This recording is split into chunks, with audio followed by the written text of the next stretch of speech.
여러분 안녕하세요. 신학산책 8번째 시간입니다. 저와 여러분이 살고 있는 지금 이 시대는 우리가 많은 변화를 겪고 있고 또 앞으로도 큰 변화가 예상되고 있는 시기입니다. 코로나 바이러스로 인해서 코로나 이전과 이후가 많이 달라질 것이다. 많은 사람들이 그렇게 예측하고 있고요. 또 지금 이 강의를 녹화하고 있는 이 시점에서 봤을 때에도 미국 내 여러 인종 갈등으로 인해서 많은 혼란이 초래되어 있는 그런 상황입니다. 이처럼 우리가 서 있는 세상은 늘 크고 작은 변화로 가득합니다. 그래서 그러한 세상이 이리저리 흔들릴 때마다 우리의 마음도 또 우리의 생각도 불안해지고 흔들리게 마련이죠. 그래서 우리에게는 흔들리지 않는 반석, 어떤 상황에서도 그 자리를 그대로 지켜주는 반석과 같은 존재가 필요합니다.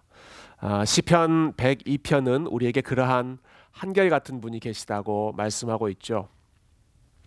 천지는 없어지려니와 주는 영존하시겠고 그것들은 다 옷같이 낡으리니 의복같이 바꾸시면 바뀌려니와 주는 한결같으시고 주의 연대는 무궁하리이다. 사람이 매일같이 옷을 입고 벗고 갈아입는 것처럼 세상이 계속 그렇게 수시로 변화하고 있지만 하나님은 한결같으시고 영원토록 변함이 없는 분이십니다. 마찬가지로 하나님의 말씀 역시 한결같고 변함이 없습니다. 풀은 마르고 꽃은 시들지만 하나님의 말씀은 영원히 서리라 하셨던 그 말씀처럼 하나님의 말씀은 우리가 흔들리는 이 세상 가운데에서 우리의 발을 든든히 세우고 안심할 수 있는 우리의 반석이 되는 것이죠. 저희가 계속해서 성경이 어떤 책인지 하나님의 말씀이 어떤 특성을 가지고 있는지를 살펴보고 있습니다. 지금까지 살펴본 내용을 잠깐 복습해 보죠. 성경은 하나님께서 그분 자신을 우리에게 알려주신 계시이다. 하나님께서 이 성경의 저자이시고 모든 성경이 하나님의 감동으로 되어 있고 그렇기 때문에 성경은 권위를 가지고 있고 그리고 가장 진실하신 거짓을 말씀하실 수 없는 하나님께서 쓰신 책이기 때문에 거짓이 오류가 이 책 안에 들어올 수 없다. 이러한 내용들을 지금까지 함께 살펴보았습니다. 오늘은 성경의 충족성이라고 하는 부분을 함께 생각해 보고 싶습니다. 충족성이라고 하는 단어는 충분하다라고 하는 뜻이죠. 성경이 우리에게 충분하다라는 뜻이 성경의 충족성에 담겨 있는 기본적인 내용입니다. 여기에 대한 웨스트민스터 신앙고백서의 가르침을 잠깐 읽어보겠습니다. 그분 자신의 영광과 인간의 구원과 믿음과 생활에 필요한 모든 것들과 관련하여 하나님의 모든 지혜는 성경에 분명하게 표현되어 있거나 아니면 선하고 적절한 추론에 의해 성경으로부터 이끌어낼 수 있다. 따라서 어떤 경우이건 간에 성령의 새로운 계시라든지 아니면 인간의 전통들이라든지 그 어떤 것도 성경에 추가되어서는 안 된다. 방금 읽은 내용에 보면 제일 먼저 시작하는 부분에 그분 자신의 영광과 인간의 구원과 믿음과 생활에 필요한 모든 것들이라고 범위를 제한해 놓고 있습니다. 성경에 기록해 놓고 있는 내용들이 바로 이러한 주제에 관한 내용들이다라고 하는 것이죠. 이러한 내용들은 성경에 충분하게 만족스럽게 기록되어 있습니다. 물론 성경이 이 세상에서 일어난 모든 일들을 다 기록해 놓은 것은 아닙니다. 또 성경이 예수님의 생애에 있었던 모든 내용들을 다 기록해 놓고 있는 것도 아니죠. 예수님의 생애를 기록했던 저자 중에 한 사람인 요한은 요한복음을 마무리하면서 아주 흥미로운 관찰, 흥미로운 내용을 우리에게 알려주고 있는데요. 요한복음 20장 마지막 부분에 보면 이렇게 이야기합니다. 예수께서 제자들 앞에서 이 책에서 기록되지 아니한 다른 표적도 많이 행하셨으나 즉 자신이 쓴 이 책에 기록되지 않은 많은 일들도 있었다는 것이죠. 그렇지만 오직 이것을 기록함은 너희로 예수께서 하나님의 아들 그리스도이심을 믿게 하려 함이요 또 너희로 믿고 그 이름을 힘입어 생명을 얻게 하려 함이니라. 다시 말해서 성경의 충족성, 성경만으로 충분하다라고 하는 말은 성경 안에 이 세상의 모든 일들이 다 기록되어 있다라고 하는 것이 아니라 예수님을 믿고 우리가 하나님을 알고 그 생명을 누리기 위해서 필요한 일들, 신앙 고백서의 설명에 따르면 그 표현을 빌리자면 그분 자신의 영광과 인간의 구원과 믿음과 생활에 필요한 이러한 내용들에 있어서만큼은 하나님께서 남김없이 우리에게 모두 다 성경 안에 알려주셨다. 충분하다. 그러니까 성경 이외에 다른 것에서 이러한 필요한 내용들을 찾을 필요가 없다라고 하는 것이죠. 여러분, 우리가 하나님의 백성으로 살아가는 데 있어서 필요한 내용들은 성경 안에 모두 다 충분하게 기록되어 있습니다. 자, 제가 방금 이야기했던 이 말을 우리가 뒤집어 생각해 본다면 하나님의 백성으로 살기에 굳이 필요하지 않는 내용들, 굳이 알아도 되지 않은 내용들은 그렇다면 성경 안에 기록되어 있지 않다. 이렇게 우리가 바꾸어 표현할 수 있겠죠. 우리가 알아야 할 내용들은 성경 안에 다 필요하게 기록해 있지만 굳이 알아도 되지 않은 내용들은 성경 안에 하나님께서 말씀하지 않으셨다라고 하는 말씀입니다. 예를 들면 마귀는 언제 또 어떻게 최초의 타락을 범했을까라고 하는 질문이라든지, 예수님을 낳으셨던 성모 마리아는 예수님을 낳고 나서 어떻게 사셨을까, 혹은 어떻게 죽음을 맞이했을까라고 하는 부분들은 성경 안에 기록되어 있지 않습니다. 혹은 이 세상의 종말이 언제, 몇 년, 몇 월, 며칠에 일어날 것인가 라고 하는 부분은 성경 안에 분명하게 기록되어 있지 않습니다. 왜 그렇게 이러한 내용들을 하나님께서 말씀하지 않으셨을까요? 굳이 우리가 그것들을 다 알 필요가 없는 내용들이기 때문에 그렇습니다. 하나님을 아는 데 있어서, 우리가 구원받는 데 있어서, 예수님을 알고 생명을 누리는 데 있어서 이러한 내용들은 굳이 몰라도 되는 내용들이기 때문에 하나님께서 굳이 성경에 기록해 놓지 않으신 것이죠. 그런데 우리는 알아야 하는 내용보다는 굳이 알아도 되지 않는 내용, 몰라도 되는 내용에 호기심을 갖고 살아갈 때가 참 많이 있습니다. 그럴 때는 어떤 태도를 갖는 것이 좋을까요? 여러분, 하나님께서 우리에게 알려주시지 않은 내용에 대해서는 우리가 굳이 지나친 호기심을 갖거나 열심히 알려고 할 필요가 없습니다. 신명기 29장 29절에 보면 굉장히 중요한 말씀이 한 구절 있습니다. 신명기는 모세가 이스라엘 백성들에게 하나님의 율법을 가르쳐준 말씀이죠. 율법을 다 가르쳐준 후에 모세가 이렇게 고백합니다. 제가 그 내용을 표준세번역 버전으로 한번 읽어보겠습니다. 이 세상에는 주 우리의 하나님이 숨기시기 때문에 알 수 없는 일도 많다. 그것은 주님의 것이다. 그러나 하나님은 그의 뜻이 담긴 율법을 밝히 나타내 주셨으니 이것은 우리의 것이다. 우리와 우리의 자손은 길이길이 이 율법의 모든 말씀에 순종해야 한다. 두 가지를 이야기하죠. 하나님께서 감추어 놓으셨기 때문에, 숨겨놓고 계시기 때문에 우리가 알 수 없는 일들이 있다. 그것은 하나님의 것이다. 그러나 내가 지금까지 너희들에게 말한 이 신명기의 모든 말씀은 우리의 것이다. 하나님께서 분명하게 우리에게 밝혀준 내용이기 때문에 이 말씀은 우리의 것으로 삼고 우리가 열심히 알고 열심히 순종하며 실천해야 한다라는 것이죠. 하나님께서 감추어 놓으신 것은 하나님의 영역으로 남겨놓고 우리에게 알려주신 것만 열심히 배우고 실천하자. 이것이 모세가 우리에게 가르쳐준 지혜였습니다. 그렇기 때문에 우리가 가져야 할 태도는 하나님께 속한 것을 알려고 하는 것이 아니라 우리에게 알려주신 것을 열심히 알아가는 것이 필요하겠죠. 여러분, 예를 들면 내 삶에 앞으로 어떤 일이 생길 것인가, 혹은 여러분이 혹시 비즈니스를 준비하시거나 집을 사려고 하신다거나 했을 때 어떤 지역에, 어떤 로케이션에 있는 집을 사고 비즈니스를 하는 게 좋을까, 그러한 내용들은 성경에 분명하게 나와 있지 않습니다. 어느 지역으로 가서 집을 사라, 이렇게 하나님께서 말씀하지 않으셨죠. 그렇지만 분명하게 하나님께서 말씀하신 것은 네가 동쪽으로 가든지 서쪽으로 가든지 어디로 가든지 내가 너와 항상 함께 있을 것이다 라는 말씀을 하나님은 주셨습니다. 그렇기 때문에 우리는 이리 가야 하나 저리 가야 하나, 그것은 우리가 열심히 고민하고 현실적인 지혜를 끌어모아서 판단해야 할 부분이고, 성경을 통해서는 내가 어디 가든 하나님께서 함께 하신다라고 하는 그 약속을 붙잡고 살아가는 것이죠.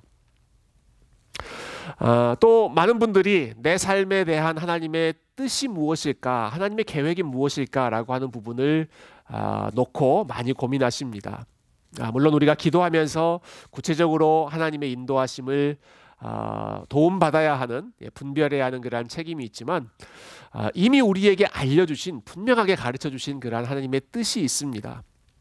사도 바울은 항상 기뻐하라, 쉬지 말고 기도하라, 범사에 감사하라, 이는 그리스도 예수 안에 너희를 향한 하나님의 뜻이니라 말씀하셨죠. 어떠한 상황이든지 우리가 기뻐하고 기도하고 하나님께 감사하는 것이 이미 우리에게 알려주신 하나님의 뜻입니다. 그렇게 밝히 알려주신 하나님의 뜻을 먼저 우리가 붙잡고 살아가는 것이죠. 어떤 상황에서든지 하나님을 사랑하고 내 이웃을 내 몸과 같이 사랑하라, 이러한 명령을 분명하게 가르쳐 주셨고, 너희가 무엇을 하든지 먹든지 마시든지 무엇을 하든지 하나님의 영광을 위해서 하라, 분명하게 가르쳐 주신 이러한 하나님의 뜻을 우리가 먼저 생각하고 붙잡고 살아가는 것이, 감추어져 있는 하나님의 뜻을 더듬어 호기심을 가지고 알려고 하는 것보다 훨씬 더 지혜롭고 복이 되는 삶의 태도일 것입니다. 이처럼 우리에게 분명하게 가르쳐 주신 말씀들이 있는데도 불구하고 우리는 그런 것들 말고 뭔가 새로운 내용, 혹은 우리의 호기심을 풀어줄 그러한 내용들을 알고자 할 때가 많습니다. 그래서 간혹 가다가 성경에 없는 내용들을 아주 흥미롭게 신비하게 가르쳐주는 그러한 사람들이 있다 싶으면, 이런 사람들이 아주 용한 사람이다, 성경에 없는 내용을 잘 가르쳐주는 그러한 목사나 그러한 교사들을 혹해서 따르는 그러한 안타까운 경우들이 간혹 가다가 있습니다. 여러분, 성경에 없는 내용을 잘 가르쳐주는 것은 결코 좋은 은사가 아닙니다. 성경에 없는 내용을 잘 풀어주는 것을 혹해서 여러분 따라가지 마시고, 성경에 있는 내용을 열심히 공부하고 열심히 순종하는 일을 여러분의 목표로 삼으시기를 바랍니다. 그래서 신앙고백서에서는 이러한 부분을 우려해서 이렇게 경고했죠. 조금 전에 읽었던 내용처럼 성령의 새로운 계시나, 어떤 성령께서 아주 직통으로 우리에게 새로운 계시를 주신다고 생각하거나, 아니면 인간의 새로운 전통을 추가하려고 하지 말고 이미 하나님께서 성경 안에 가르쳐 주신 내용으로 충분하게 만족하라. 이것이 성경의 충족성이 우리에게 주는 실질적인 교훈입니다. 저는 이 부분과 관련해서 종교개혁가 칼빈 목사님께서 말씀해 주셨던, 가르쳐 주셨던 내용이 우리에게 굉장히 큰 도움이 된다고 생각합니다. 성경은 성령의 학교로서 우리가 알 필요가 있고 알아서 유용한 것은 하나도 빠짐없이 다 가르친다. 그러므로 우리는 하나님의 모든 말씀 하나하나에 대해서 마음과 귀를 열도록 허용하도록 하자. 다만 주님께서 그분의 거룩한 입술을 다무시면 그 즉시 우리도 탐구의 길을 닫아야 한다. 언제나 하나님의 인도하심을 따라 배우되 하나님께서 가르침의 종지부를 찍으시면 거기서 그치고 더 이상 지혜를 얻기를 중단하는 것이 가장 좋은 방법이다. 우리의 이성을 하나님의 한없는 지혜에 굴복시켜서 그 무수한 비밀들 앞에 고개 숙이기를 부끄러워해서는 안 될 것이다. 사람에게 주어지지도 않았고 또한 아는 것이 정당하지도 않은 사안에 대해서는 무식이 곧 유식이며 알고자 하는 욕심은 일종의 광기인 것이다. 네, 어떻습니까 여러분? 성경이 말하지 않는 내용에 대해서는 모른다고 대답하는 것이 결코 부끄러운 일이 아닙니다. 성경이 분명하게 밝히고 있지 않은 내용에 대해서는 모른다고 말하는 것이 오히려 더 지혜롭고 유식한 자세이죠. 그렇지만 성경이 말하고 있는 부분에 대해서는, 가르치고 있는 부분에 대해서는 최선을 다해서 우리가 알려고 노력해야 하고, 그것을 통해서 하나님을 더 깊이 만나고 사랑하기 위해서 최선을 다해서 힘써야 할 것입니다. 하나님께서 인도하시는 곳까지는 최선을 다해서 열심히 가고, 그러나 하나님께서 멈추라고 하신 곳에서는 우리도 겸손하게 멈추어 설 수 있는 것이 성경을 공부하는 학생들의 지혜로운 태도가 되겠죠. 이처럼 성경만으로 충분하다라고 하는 성경의 충족성은 실질적으로 우리의 신앙생활에 큰 도움을 주는 부분이 있는데요. 그것은 우리의 신앙의 양심의 자유를 보증해 준다라고 하는 것입니다. 우리의 마음을 자유롭게 해주는 것이 바로 성경의 충족성으로부터 비롯됩니다. 아무리 많은 사람들이 따르고 있는 어떠한 관행이라고 할지라도, 혹은 오랫동안 지켜내려왔던 전통이라고 할지라도, 그것이 성경 안에 기초해 있지 않다면, 하나님께서 그것을 명하신 것이 아니라고 한다면 우리는 그것을 따라야 할 의무가 있지 않습니다. 그것으로부터 성경에 근거하지 않는 인간적인 전통으로부터 자유할 수 있는 힘이 성경의 충족성으로부터 나오는 것이죠. 혹은 어떤 아주 유력한 지도자나 카리스마 넘치는 목회자든지 영적인 지도자가 아무리 감동적으로 설교하고 아무리 효과적으로 사람들의 마음을 설득한다고 할지라도 그건 역시 성경에 근거해 있지 않다고 한다면 우리는 그 사람의 말보다 성경의 가르침에 더 귀를 기울이고 성경을 따라야 할 양심의 자유를 가지고 있습니다. 즉, 어떠한 인간적인 전통으로부터도 혹은 어떠한 유능한 인간으로부터도 벗어날 수 있는 믿음의 자유, 신앙의 자유가 바로 성경의 충족성 안에 있는 것이죠. 웨스트민스터 신앙고백서는 이 점을 또한 분명히 가르치고 있는데요. 제가 마지막으로 이 부분을 읽어보겠습니다. 하나님만이 인간의 양심의 주님이시다. 그러므로 사람의 양심은 신앙과 예배의 문제에 있어서 하나님의 말씀에 위배되거나 거기서 이탈된 인간적인 교리나 계명에서는 벗어날 자유가 있다. 그러므로 양심을 떠나 그런 인간적인 교리를 믿거나 그런 계명에 순종하는 일은 양심의 참 자유를 배반하는 것이며, 그런 맹목적인 복종을 요구하는 것은 양심의 자유와 또는 이성을 파괴하는 행위이다. 이처럼 성경만으로 충분하기 때문에 우리는 성경 아닌 다른 전통이나 다른 영향력으로부터는 자유할 수 있는 권리가 주어졌습니다. 그러나 이러한 양심의 자유를 누리기 위해서 무엇보다 필요한 것은 역시 성경 안에 충분히 가르쳐 주신 하나님의 뜻을 잘 알고 확신 가운데 거하는 것이겠죠. 아무것도 모르는 상태에서 양심의 자유를 누릴 수는 없는 법이니까요. 여러분, 이처럼 하나님께서는 우리에게 유익한 내용, 우리에게 필요한 내용을 모두 다 성경 안에 충분히 말씀하셨고 기록하셨습니다. 성경만이 저와 여러분에게 힘을 주는 양식, 밥이 되고, 성경만이 우리의 연약함을 고쳐주는 약이 되고, 그리고 성경만이 이 흔들리는 세상 가운데에서 우리의 발걸음을 든든히 붙잡아주는 든든한 반석이 됩니다. 저와 여러분에게 주신 이 귀한 선물, 하나님의 말씀, 이 성경을 더 사랑하시고 더 가까이 하시고 이 안에 들어있는 충분한 하나님의 지혜를 마음껏 배워가시는 복된 삶을 살아가시기를 주님의 이름으로 축복드립니다. 감사합니다.